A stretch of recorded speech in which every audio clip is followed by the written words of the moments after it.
Pajangan billboard sepanjang jalan selama 2 bulan ini menghiasi pemandangan keindahan sebuah wilayah. Terasa ada tambahan sambal yang kepedesan. Waktu 1-2 gambar berada di sebuah wilayah sih kayaknya oke-oke aja. Tetapi ketika ribuan gambar berwajah tokoh warna merah dan kuning di mana-mana sepanjang jalan, kok jadi pedes mata ngelihat jadinya. Billboard merah dan kuning bertebaran dan yang pastinya warna merah yang lebih banyak. Bagi pakar komunikasi publik, kita paham mereka ditugaskan memperkenalkan jago mereka ke publik. Pertama, memperkenalkannya dulu, baru setelah itu dibangun citranya. Itu tahap nomor berikutnya. Begini deh, biar masyarakat paham bagaimana cara membuat otak Anda diubah belief systemnya, semua itu ada ilmunya. Awalnya Anda mungkin tidak kenal dengan orang yang dipajang itu, lalu diperkenalkan, lalu akan diubah citranya agar Anda suka. Otak kita memang mudah diubah sesuai maunya pemrogram selama ada kunci yang dikerjakan, yaitu pengulangan, diperbanyak dan diulang-ulang. Ingat kata-kata Hitler, create a big lie, repeat it, eventually they will believe. Ciptakan sebuah kebohongan besar, ulang-ulangi, pada akhirnya mereka akan percaya. Sekali lagi,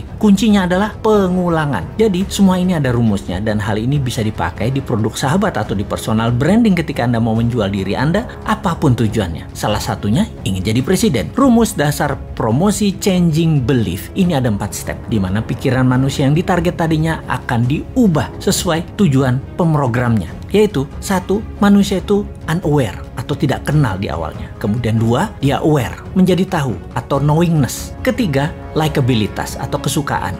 Keempat, trust atau percaya. Catatan penting, trust adalah kunci pemilih akan mencoblos dan inilah hasil akhir yang ditarget. Kembali ke cara jualan, billboard bisa sekali membuat level 1 ke level 2 dan itu mudah, no issue. Seninya adalah dari nomor 2 ke nomor 3. Membuat orang tahu tadi menjadi suka. Ini nggak gampang karena perlu pengulangan. Suka itu masalah image, citra diri, dan di sini tim kampanye akan membuat sebuah program berikutnya. Setelah suka, bukan berarti langsung dipilih, namun ketika trust didapat atau kepercayaan didapat, barulah orang memilihnya. Sekali lagi, inilah yang jadi hasil akhir di mana otak Anda yang ditarget itu harus percaya. Dapat kita lihat sekarang, semua yang memajang dirinya agar menjadi terkenal atau knowingness-nya tinggi, bisakah dibarengi dengan tingginya nilai kesukaan? Bagaimana caranya? Kita lihat cara kerja tim kampanye yang akan memframing masyarakat. Rasanya sulit kalau hanya pakai narasi, harus pakai karya. Kalau prestasi dengan award atau penghargaan itu sudah kuno, dapat gelar ini itu juga itu cara lama. Sulit menaikkan kesukaan dengan cara-cara seperti itu sekarang. Anak generasi IG dan generasi TikTok nggak bisa dengan cara itu. Beda mereka itu. Tapi bener deh, saya menduga dulu alias beberapa tahun yang lalu bahwa di tahun 2024 nanti orang yang menang di dunia digital atau di dunia maya peluangnya besar untuk dikenal dan disukai. Namun fakta menarik, karena ekonomi tidak tumbuh seperti janji kampanye, maka dunia maya hanya bisa mencapai 80%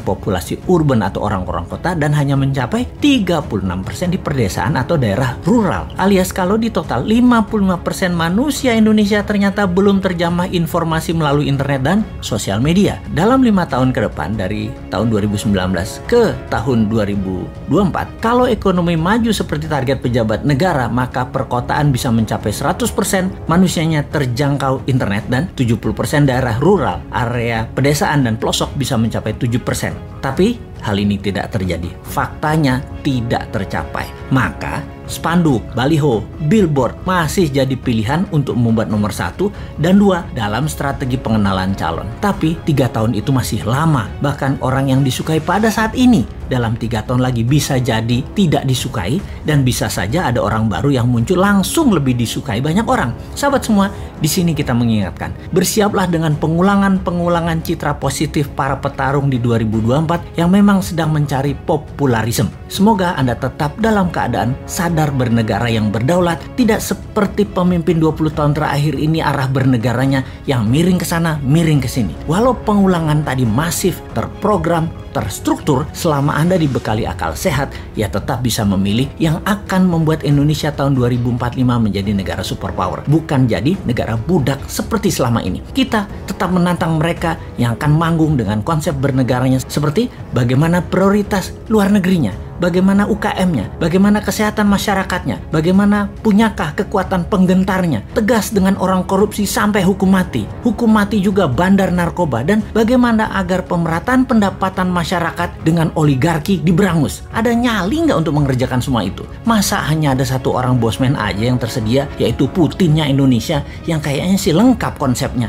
Ya, gak pantas lah orang bodoh ngaku pinter itu untuk ikut menari di 2024.